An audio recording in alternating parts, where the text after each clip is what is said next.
Welcome, everyone. Thank you for joining us for today's virtual Sun session. My name is Caitlin Walker, and I'm a part of the marketing team here at Laerdal.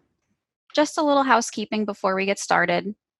If you have any questions during this session, please share them via the Q&A feature that can be found at the bottom of your screen.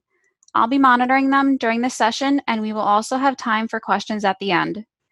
Recordings will be emailed to you after the session is over to watch on demand. Now, I'd like to introduce our Vice President of Sales, Rosie Patterson. Welcome to everyone to our second series of free online simulation user network sessions. I'm delighted to tell you that we have over 1,000 people participating this afternoon, located in sweeping North America for the majority, but we also have registrants from Europe and in Asia Pacific. So it's truly a global group that we have with us today, and we're very excited to host this call. As Caitlin mentioned, my name is Rosie Patterson. I'm the Vice President for North American Sales for Laerdal. And as you know, our simulation user group meetings, what we would call a SUN, are designed to facilitate a rich networking experience for you while connecting you with key experts in the simulation field. As you know, we've had to cancel our 2020 SUN conference, which was scheduled to be in Houston. But 2020 has been a rough year for all of us, and we've had to adjust in the way that we do things. And thank you to the gracious assistance of our keynote speakers. They've been able to develop content to deliver to you virtually. So we're very appreciative of them. And we're here to support you. We hope that you'll enjoy the session this afternoon. And on behalf of our entire organization, I'd just like to thank you for taking time out of your precious schedule, because we know you're very busy. So thanks for joining us this afternoon. Now I'd like to introduce you to Andrew Christopic, who's our moderator, and he will introduce our guest speaker today. Thank you, Rosie. And thank you, everyone who's joined us. It's a beautiful day here in New York, and I hope it's a beautiful day where you are out there viewing. It's my honor and privilege as the Content Marketing Manager for Laerdal to introduce Will Brewer, who is the Associate Professor of Nursing at the University of North Alabama. We're going to talk to him in just a minute, and he's going to be talking about the topic of COVID-19 and the impact on nursing schools and simulation. Will, welcome aboard. Thank you for being with us today. Great to have you here. Thank you for having me. Yes. So I've in the past Sun webinar and now here, I've asked the speaker to share at least one thing with us that people might not know. So I'm gonna share the one thing that you've shared with me that people might not immediately guess. So first of all, you're an ER nurse. You've got ER experience, but you at the last Sun, you went off reservation, so to speak, and jumped from the stratosphere in Las Vegas. So that's pretty impressive. I don't know if you do bungee jumping on a regular basis, or I think you've got some skydiving coming up, so not bad. Maybe so. That's the first time I've ever jumped off something. So, but yeah, it was awesome. So if you can jump off of something like the stratosphere, handling the number of registrants we have here and the number of viewers we have here for the virtual Sun today shouldn't be a big deal. That should be a piece of cake, right? Right. Very good. So before we start, and before we even dive in, let's engage the audience with a polling question. All right. So for everybody that has logged on, you should be seeing. If you're not, there we go. So we've got a polling question here. Please answer the polling question, and don't answer via the Q&A or the chat, because we'd like to collect your answers. The first question that we have for all of you viewing is, how much did you have to improvise on the fly to take your teaching strategy digital during COVID-19? And you see some choices there. So maybe you didn't have to do it very much, so not much, a little but not too bad, a lot, I seriously had to scramble to make things work, and then 100%. I had to reinvent a whole new approach to teaching. So if everyone could please just take a moment to answer that question, and we'll display the feedback in in just a moment. We're going to give it probably, so we'll give it about close to a minute here to let everybody have a chance to answer, and shortly we should start seeing some answers coming in. I'm really curious about this one, Will. Yeah, me too. Me too. And after everyone answers, I want to see what your answer was. So here we are. So only 5% said not much, 22% a little but not too bad, and then the majority, 52%, a lot. I seriously had to scramble to make things work, and then 22%. The people that probably had the huge bottle of Motrin on their desk, 100%. I had to reinvent a whole new approach to teaching. What would your answer have been to that, Will? I would have had two different answers, one for simulation, one for teaching. For teaching, I would say a little, but not too bad. For simulation, it would have been 100% because of the total shift that had to occur in the simulation lab. All right. Well, great, because that's a good segue into now just a few moments on your story. So, so if we could just advance to the next slide. So a 90-degree turn. Maybe you can tell us about that 100% change that you had to navigate. Tell us your story. Absolutely. Well, first off, let me explain the picture you're seeing on the screen. That is our groundbreaking of our new nursing lab, or nursing building and simulation center.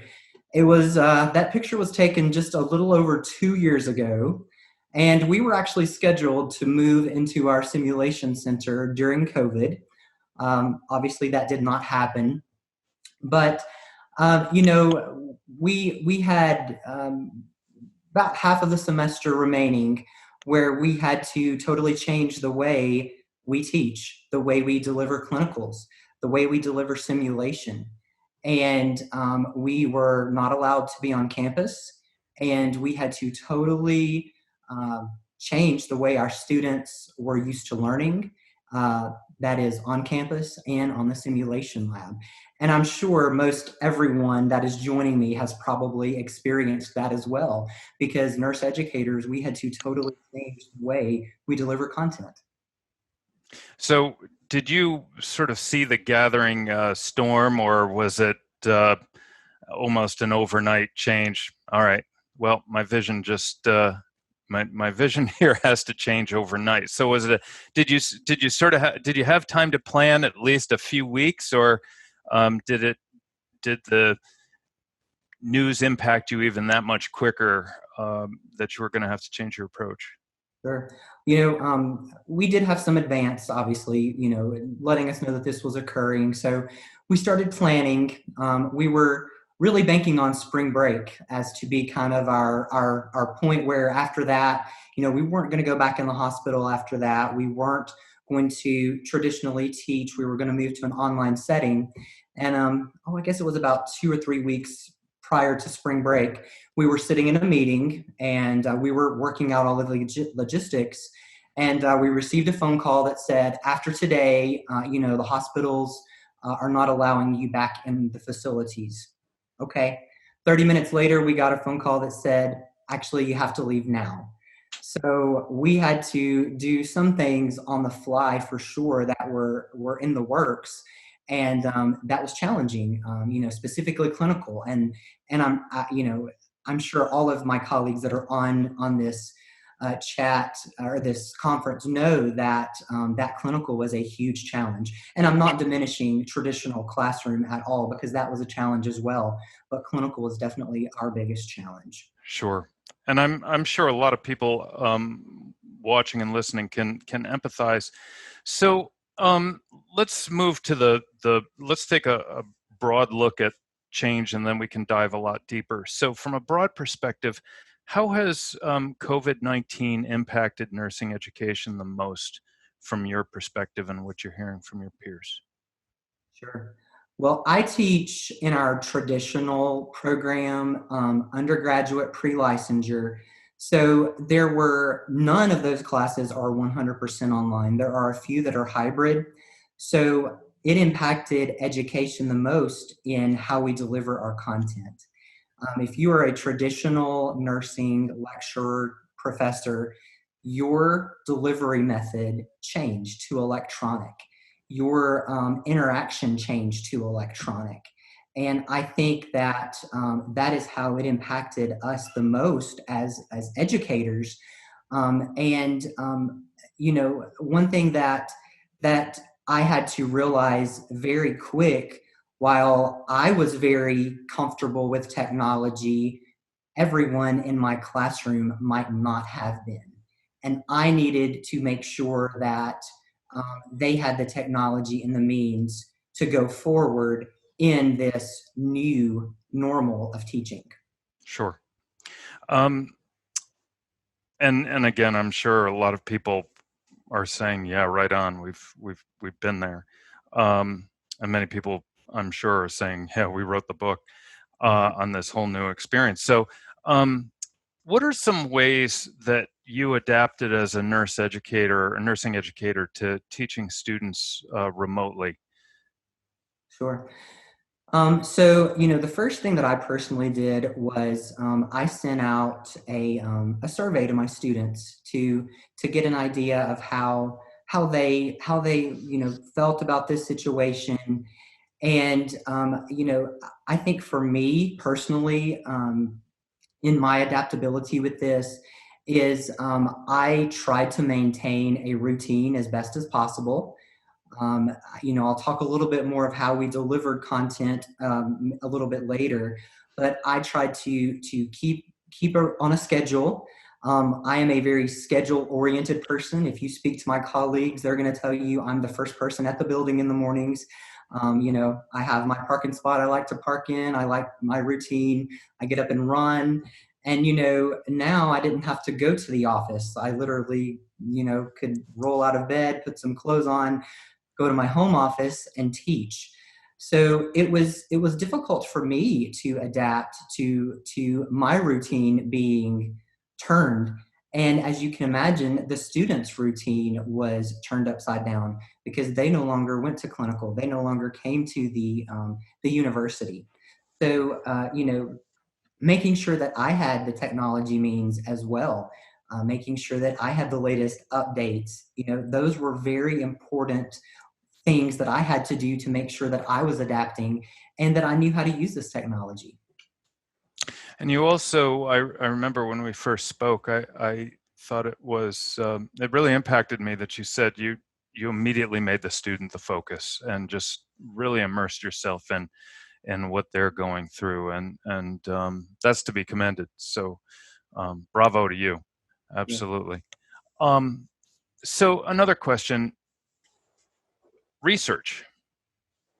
How did COVID impact your research program for the students, those students that had research projects or they were even on a scholarship related to this? How were they able to cope, and how did you all help them? And what advice would you have for others? Sure. So all of our honors capstone students must complete a honors capstone research project. So if they're in the honors college at our university, they will complete some type of project. And, as the campus closed, the IRB sent us out messages that said we were no longer to do in-person data collection. Well, that's not a problem unless you were doing in-person data collection, right? So there were some of those protocols for students that had to be rewritten and, sent back to the IRB. And, the IRB was just, overwhelmed with protocol changes and policy changes. They did allow us still to do, data collection via surveys or Zoom. But, if that was not in your protocol had to be changed and approved by the IRB. So certainly those that did have to come into play. You had to rewrite some things. You had to work with the student, assess the project. I know personally myself, I was actually getting ready to do some data collection on a SIM survey that I was getting ready to do, and there is no way to collect that data other than in person. So my sim survey was just, or my study was delayed. And while that's not ideal, I just had to roll with it and understand that that was the situation at hand. Sure. Any advice for people if they've got to go through that process of a protocol change? Is it simply a matter of submitting a proposal? How in depth does one have to get in order to achieve that kind of protocol change? Depending on the how the study was being executed and the questions, it could be a simple change of, hey, instead of in-person interviews, I'm going to do this exact same interview via Zoom or Skype or something of that nature. But if it was a major protocol change, that could take some massive time and massive commitment to looking at your protocol and maybe even doing some redesign, as scary as that sounds. Sure. And it wouldn't surprise me if we don't have some questions later on that. So, we already see that some questions are coming in. Ways you helped students adapt to online learning, because this is a bit of a challenge for some of your students, especially given that many come from rural areas and don't necessarily have literally the connection to the web that others have. Why don't you please tell us a little bit about that? Sure. So in that survey that we sent out, we asked two basic questions. Do you have a computer that you are able to use? And do you have access to high-speed internet? And my initial question was, do you have access to internet? And some people said yes, but the only internet they have where they lived was a dial-up connection where, Zoom probably might not be ideal in that situation. So Sure. we did have some students that live in rural communities that did not have access to the internet. And, thankfully the school boosted their Wi-Fi connections for us to include non-building areas on the campus. So if a student needed the internet, they could drive to campus, sit in their car anywhere on campus and use that internet. Now, granted, that's if you were close to our campus. If you went back home, that might have been, and home could have been 8 hours from our campus. That could have been a challenge. And, thankfully, I did not have any students in that situation, but I do know some people that did at other universities. And I know those students, they had to go to, a coffee shop or a restaurant at times to use the internet. And, that's a time where I think we really need to be empathetic with those students and realize they're doing everything that they possibly can to learn. The students did not ask for this to happen. They did not ask for delivery to happen online. The students signed up for face-to-face instruction. And, one way that I helped them adapt the most was my lecture time. I kept it the same. I gave them a choice. Would you rather me do mainly, some PowerPoint uploads with voiceover, which I'm really not a fan of PowerPoint anyway?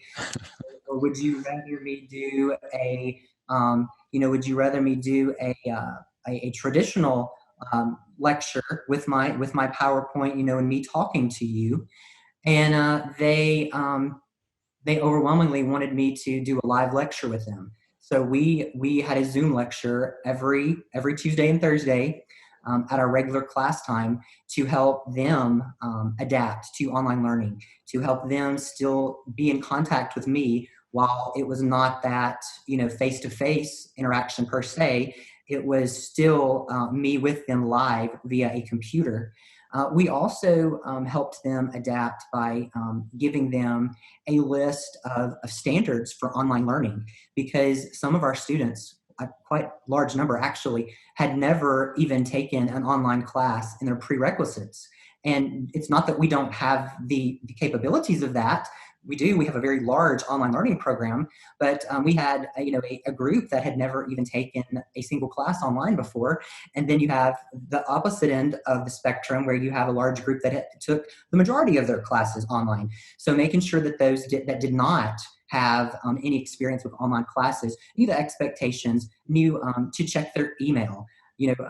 Students do not like to check their email for some reason. And I had to make sure that they were well aware 2 times a day, I need you to be checking your email to make sure you're not missing anything from me. Now that's interesting because I would have actually thought that it would have been just there's 2 things you said that I would have thought would have been the opposite. One was the checking of the email.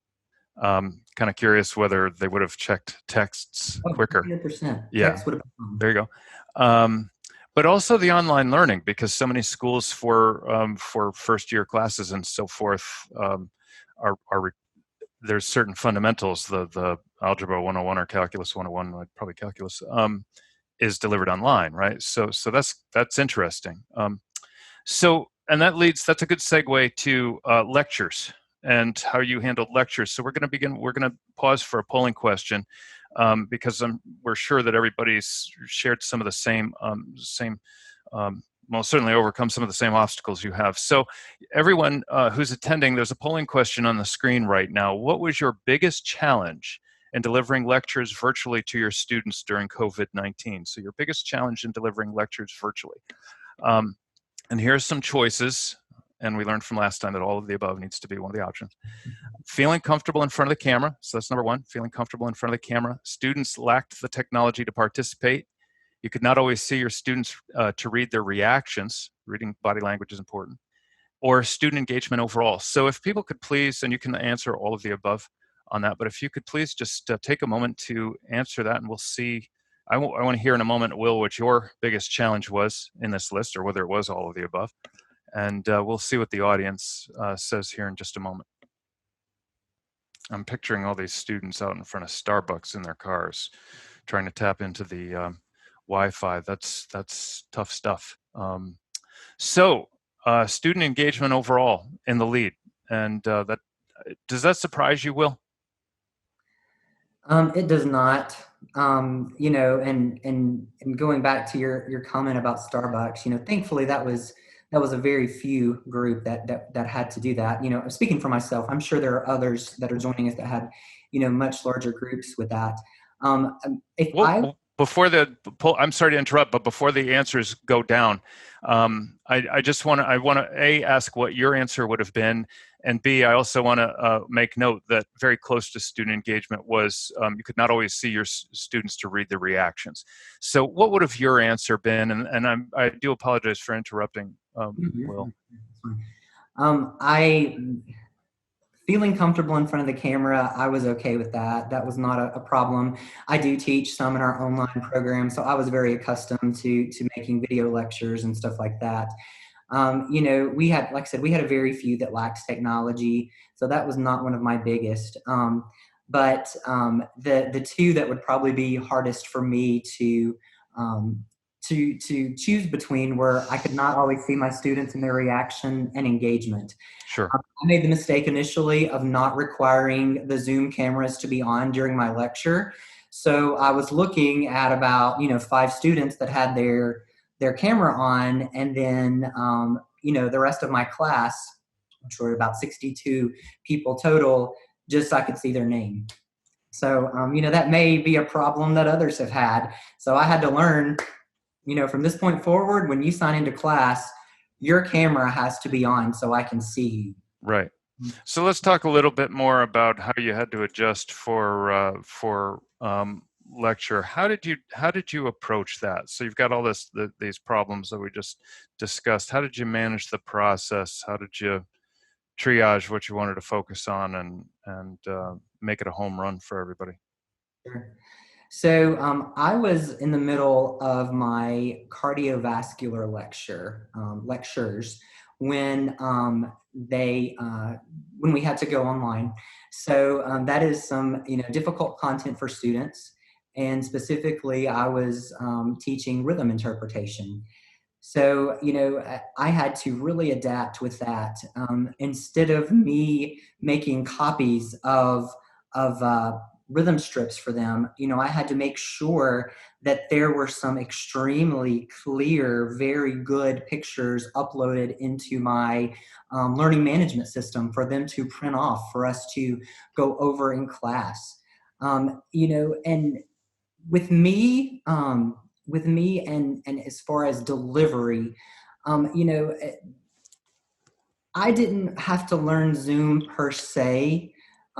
It was not something I had used ever in my traditional class. If I ever needed a conference, we use Canvas Learning Management System. I used the Canvas conference. So, I did have to adapt to Zoom and make sure the students adapted to Zoom. But making sure that they were engaged. If you talk to my students, they're going to ask you, or they're going to tell you that I like to ask questions, and we'll go down the road and we all answer a question, in my lecture.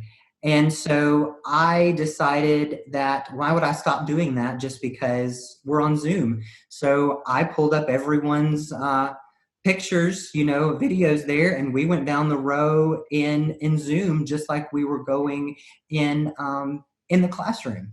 And also, testing was another challenge because we could not be on campus for testing. So, you have to think about test security. Making sure that you have a software that proctors, or you're using a proctor service. So those, and I'm sure many people on this call have dealt with that as well.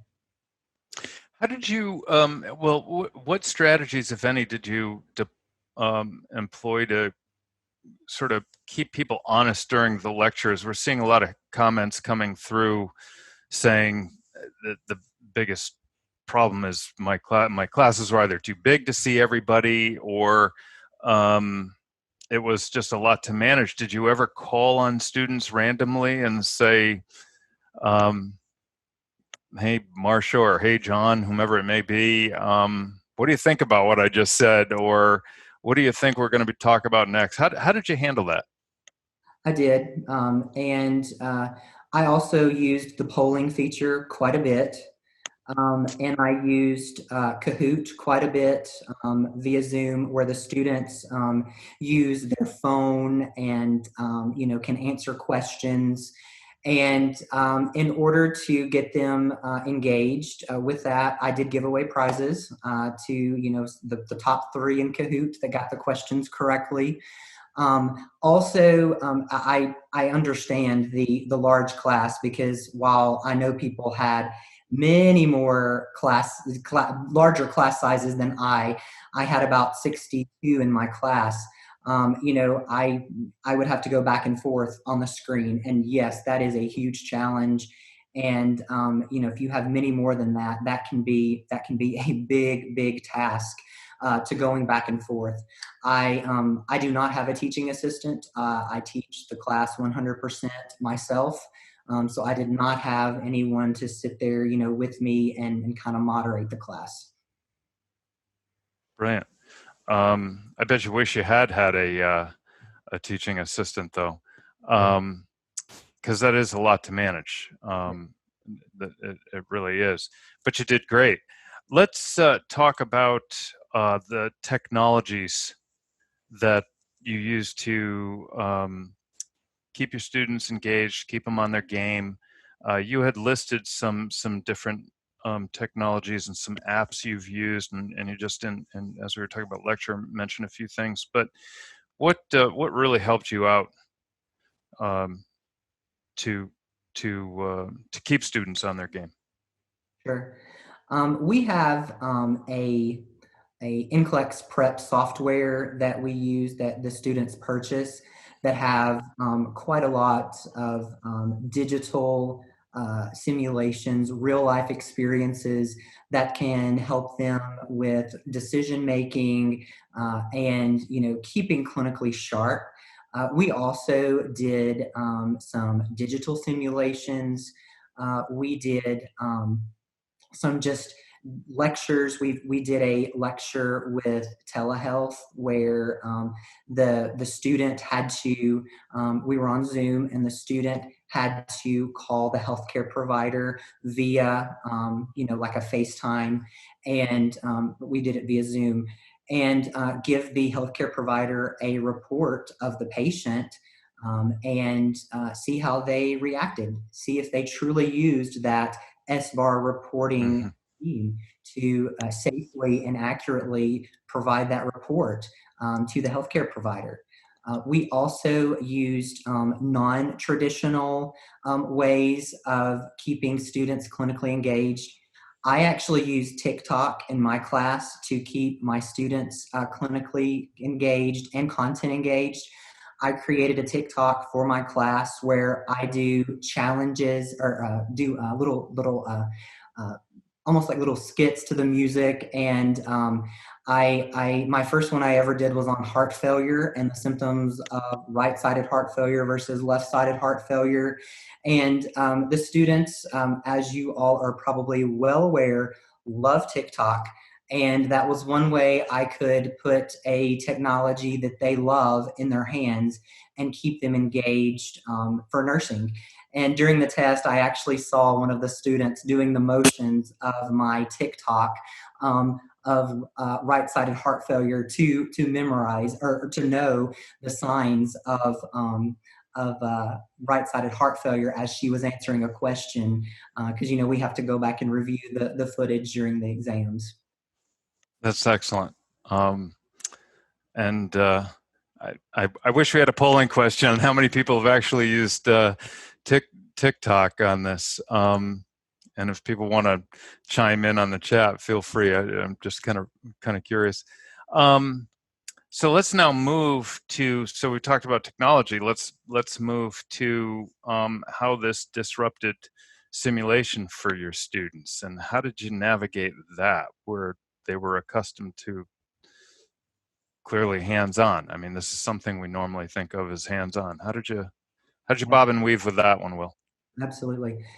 Well, it disrupted it vastly because we were no longer in that simulation lab environment. I was at home, the students were at home.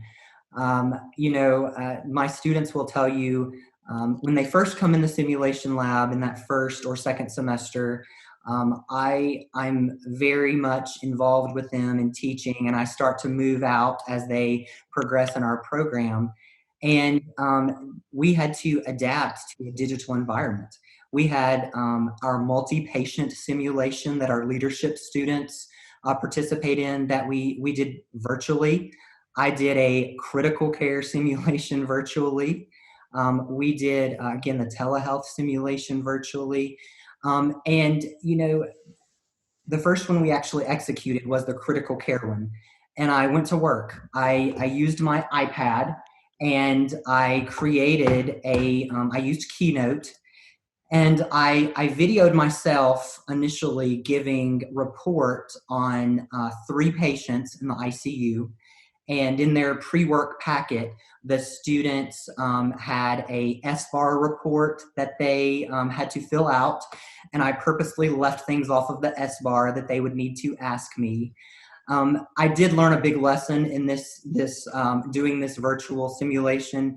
I was videoing all of the patient monitors, the virtual patient monitors from Laerdal, and I quickly realized that you can just share that screen via Zoom, and it puts a lot less burden on you from having to video that than actually, you can just press share and there it is. With that simulation, the students also had to call the healthcare provider because that is a skill that they, that they need. And it has been proven that students are scared to call the healthcare provider. That's one of the main things that they are that they say is a barrier to them. So we gave them a cell phone number of one of our faculty members that was portraying the role of the healthcare provider. So in this digital simulation, they truly called the healthcare provider to get orders. Interesting. So now you may want to talk about that one, about the following question, and when we come to digital simulation. But at some point, were you not working with students where they were telling you what the next step is, what the next move is that they wanted you to take? So in other words, they were guiding you virtually. Was that when you were creating digital simulations, or was that the work you were doing with your simulators in your own lab? Well, unfortunately, in the digital realm, they were having to kind of walk through the steps. There was not a great way around that, or at least I have not found a great way around that. But what I did was I used the resources that I had available as far as medication packages and pictures out of textbooks, that we have digital access to, as far as, for example, one of our patients in our digital simulation developed a tension pneumothorax, and they had to look at the patient on the screen, do an assessment, and the patient had tracheal deviation, and they had to, recognize that and call the healthcare provider of such. But that is a big challenge with the digital realm, as on a PowerPoint or a keynote aspect, not being a virtual reality like a real life situation. Sure. So we've got some questions coming in, and we will be taking them shortly. We do have time, so all those great questions that are coming in, we're going to be able to talk about. We're going to be able to discuss those in just a minute. So, but let's start looking towards the future a little bit. What technologies are your students going to need if we have to continue learning in this kind of an environment where now we've gone virtual? Sure. Well, definitely you're going to need some type of tablet or computer to, ensure that you are able to connect. We are in the process of going to our students, you know, being issued tablets when they come in the program. It will not happen in the fall, but hopefully next year it will. I think they also need access to applications, because there are so many free apps out there that you can use to help them. For example, I downloaded a ventilator app and told them to download a ventilator app in our critical care simulation. They can't physically touch our ventilator in the lab, but they can manipulate this ventilator, and they need those means. They need that technology, and it does not have to be an iPhone if those technology means are available on an Android or other device. But I am most familiar with Apple products just because that is what I have. But I also think that faculty need it as well. I'm seeing a lot of questions come in, and someone commented on faculty need that technology as well. And you are absolutely correct. Faculty need it. They need to know how to use it. And if they have not ever if they've not ever used that, it can be a challenge for them as well. All right. So now, as we are looking into the future, let's get to our next polling question. So, because the future is what everybody's naturally concerned about. So for our audience, there's a polling question that's just come up, and we're going to ask you to please respond. How concerned are you about having to execute simulation training virtually this fall? And so your possible responses are low, I got this. 2, a little concerned. my institution's keeping an eye on this. 3, a lot, which I'm kind of curious where the answers are going to fall here. And again, Will, I'm kind of curious about your own answer. So a lot of virtual strategy is my teaching plan B this fall. Let's hope we don't have to go there. And then 100%, my world has changed and there's no way I can avoid a virtual strategy this fall. So let's see where people fall. And I'm just going to pause for one moment, and we'll see what answers come in. While that's coming in, I saw a question about students and cost of technology. Ask your library. Our libraries have laptops that students can check out. So ask your library if they have a checkout method for students as far as, if they cannot afford the technology. So it looks like the greatest response was a lot. A virtual strategy is my teaching plan B for this fall. 19% said, my world has changed and there's no way I can avoid virtual strategy. 26% said a little bit, my institution's keeping an eye on it. And the 7%, says low, I got this. For me, we have a accelerated cohort, second degree cohort this summer. We were able to go back into the hospital this summer, not 100%, but we were able to go back into the hospital. So I would say right now I was a little, and we're keeping an eye on it.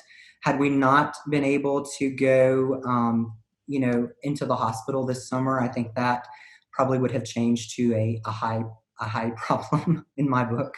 Sure. So let's talk now about the future, and then we'll get to everyone's questions here. So what's your game plan, and what lessons can people learn from your game plan moving forward? Sure. I think we learned that this is an ever-changing topic. And what you think one week is going to work may not work for you. We live in a world that is so immersed in technology. We live in a healthcare world that is immersed in technology.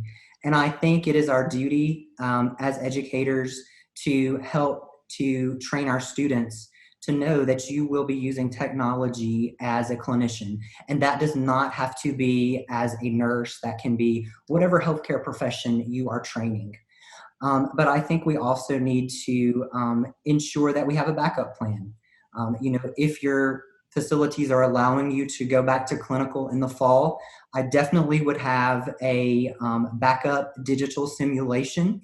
If you work with a NCLEX prep software that has any type of real life scenarios, vSim, any of those things, have those as backups, because you never know when this might happen to us again. And when I did my first virtual simulation, I was expecting it to not go well. I did not have a great outlook for it in my head, and the students were absolutely just blown away with it. And before we got off of the Zoom, one of them said, "Dr. Brewer, will you please do another one of these? I would love to do another one of these." And I was like, "Yeah, we can do another one. Maybe this next one won't take me, 20 hours to make, but absolutely, we can do another one, because my greatest objective is for them to learn and for them to become competent clinicians." Awesome. And of course, I'm sure everyone on the line shares that same vision. So let's get to everyone's questions. We've got 13 minutes left, so that gives us plenty of time, I think, to get to some of these questions. And if you don't mind, Will, I'm just going to read some questions to you, and let's see if see how you answer. So this first question is interesting. Well, they're all interesting, but this one's a tough one. So, how did your students respond to change? In this case, ours complained and stated that we were establishing obstacles for them. So did you get a lot of pushback, and how did you deal with pushback when it came your way? I personally did not. I was very much open to what the students felt was best as far as my delivery and as far as my interaction. I sent them a message just about every day, and that may seem excessive, but they commented they were thankful of that. They were thankful that I asked them how they were handling this situation. Did they need anything? Is there anything that I could do for them? And, I did not have a lot of pushback. Now, obviously, it was not ideal and no one wanted to do this. But when I told them that, I was there not to make their life harder right now, but to try to make it a little easier in this transition, that helped ease their minds. And they were really worried about lecture. Okay. They were really, really worried about that. And that was an easy fix. I can do a Zoom. That's easy. We can do a Zoom. Don't worry about that. Put that off of your mind. Okay. But I think making sure that their well-being and that they know you are doing everything that you can possibly do to assist them in their learning is very powerful. Excellent. Thank you. For our audience, we see some questions that are coming in, and what I'm going to do is I'm going to actually try to combine some of those questions if they overlap. So if you don't see your question read precisely, that's what's happening. Did you replace clinical with virtual simulation? And I think we've covered that you essentially have in many cases, but did you replace it hour per hour? We did. For that point, we did. Our Board of Nursing put out a statement that said that if students had met their clinical objectives and had completed 50% of their clinical learning, then we were to consider their clinicals completed. And if they had not met 50%, then we were given some options, and that was one of them that we could use. We did get some permission for some students to do some observational, not really observation, but some direct patient care experiences in some of our clinics. Some of our leadership students needed that, so we did get some permission for them to do that. But as far as it being a total digital hour per hour, yes, it was. Okay, very good. Here's a fun one. Everybody seems to be, there was a lot of chatter about TikTok. Can you explain a little bit further how you used TikTok in your Sure. In your teaching? Sure. So, and I had no clue what TikTok was. Like, the students were like, "Are you on TikTok?" No, I don't know what TikTok is. They're always doing things on TikTok. And so I thought, well, what better way to engage them than to join them on a platform that they use quite a bit for education purposes. So I literally started, as I said, we were talking about heart failure, when I started my TikTok, and I just started with the symptoms of right-sided heart failure, and did it to a song that I found on there, and just literally went through, and I just did the motions, on my body of the different parts that were impacted. I did some with EKG recognition. I did a few with, drugs that they need to know. For example, digoxin. I did one on digitoxicity signs and symptoms. I did one on an acute myocardial infarction. I did one on defibrillation. Just some key aspects of our learning that I wanted to really force into their heads to make sure that they knew. And yes, I did have to watch some instructional videos on how to use TikTok because I had no clue what it was or even how to use it. Well, I already have some audience comments. Come on, Andrew, you're not on TikTok, and how do you know? I'm just saying. How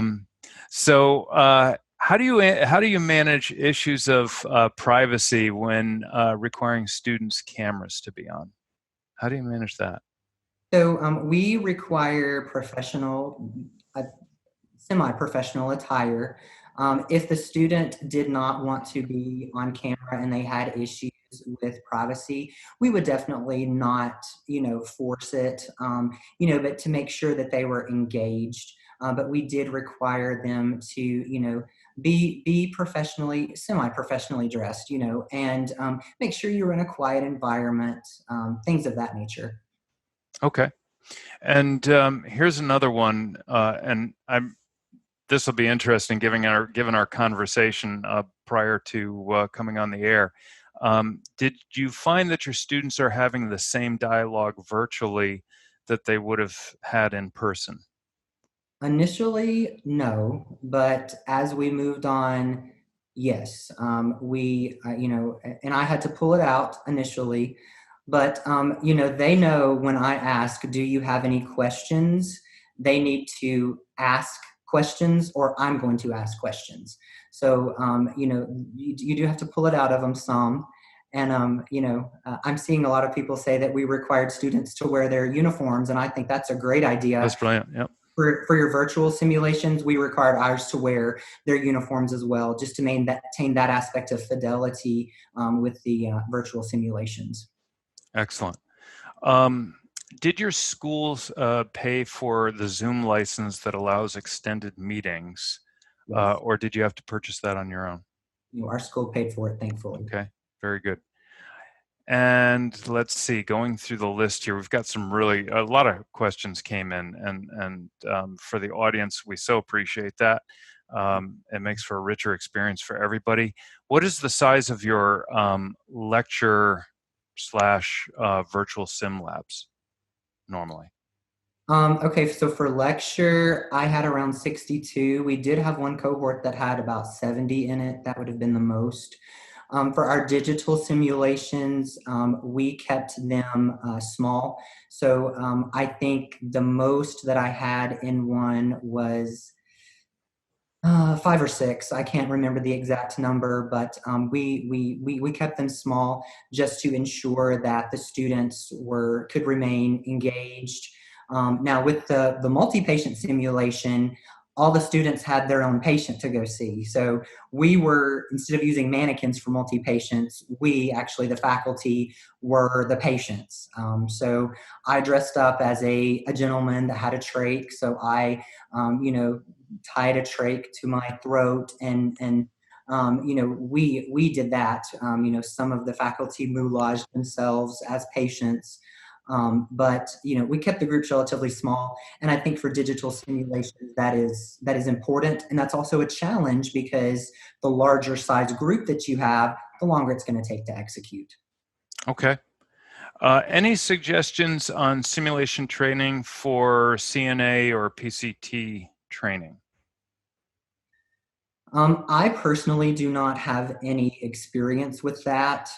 I do know there is a wonderful app that I just downloaded, and if you will connect with me on the Sun group, I can tell you what it is because the name of it has left me, but it is Basic Skills. Now, there are some advanced skills that would not be pertinent to a CNA or a PCT in there, but there are some great videos for advanced skills. Also, if they have an iPhone or an Android for that matter, you can video them using the app's clips or any kind of videoing software. We do that anyway with our head-to-toe assessments in our labs. Our students have to video themselves doing their head-to-toe assessment in health assessment and upload it to our Canvas learning management system for grading. So you could have them record themselves with that clips. But I don't have a lot of experience with that level of learning, so I'm sorry, I can't really give you an exact answer for that. So we have time for just a few more questions, and then you mentioned the Sun Facebook group, and I'm going to mention that again in a moment. But we're going to, so here's two other questions. I'm going to combine them. So how do you handle health assessments virtually? And then there's certain things that require some practical application, like inserting a Foley catheter. Mm-hmm. There's crite care, there's intubation, and so forth. But Foley catheter is a good one, and I know we had talked about that once. So again, assessment virtually, and then some of those skills that normally really require you to show muscle memory and physical skill set. Sure. I'll start with the Foley because it's probably the easiest answer. We opted to not do Foley checkoffs until the students return to campus when we can see that them actually do it in person. So they will do that when they come back to campus, whenever that may be. I know a lot of people, I've seen some pictures of people doing it with water bottles and things of that nature, but we opted to have those skills happen when they come back to campus. As far as the health assessment aspect is concerned, we had done their head-to-toe assessment video already before we left for COVID, so that was something they had already done. They do have to complete a final one as well. And I believe, I'm not the health assessment teacher, but I believe that the teacher made them do a modified version of that at home, videoing it with some type of video software. Very good. So we're going to have to call it a wrap for today, Will. So I do want to provide just some contact information for you. We've been speaking with Will Brewer, the Associate Professor of Nursing at the University of North Alabama. And we always appreciate your passion. You've spoken at our Suns. We can't wait for you to speak again. And we appreciate your commitment to the mission of helping save lives. And we certainly appreciate your time today. One way you can connect with Will is through our Sun Facebook group. So you're already a member of the Sun Facebook group, correct, Will? Yes, that's correct. And so people that would like to connect with him can reach him there. Also LinkedIn. We've been getting questions. TikTok, for whatever reason, has been the question of the day. So people are asking if they can follow you there, Will. And they're also asking if they can have access to your the different TikTok files or skits that you've created. We'll let them reach out to you on the Sun Facebook group page. For those watching, also, please remember that we do have a very robust resource center focused on COVID-19 at Laerdal. And we invite you to please attend our future Suns. These virtual Suns will be running regularly through 2020 to help everybody stay connected. And we've seen a lot of great activity. People reaching out to each other as we've been speaking, Will, which is really fantastic. And please, if you're not a member of the Sun Facebook community, join the Facebook community there by going to facebook.com, find Laerdal, and go to our our Laerdal Sun page. So Will, thank you very much. Really appreciate your time. Really appreciate everybody out there joining us. It's been a great hour. And thank you all. We'll see you at the next virtual Sun very shortly. Thank you. Have a great day. Thanks, everyone. Have a great day.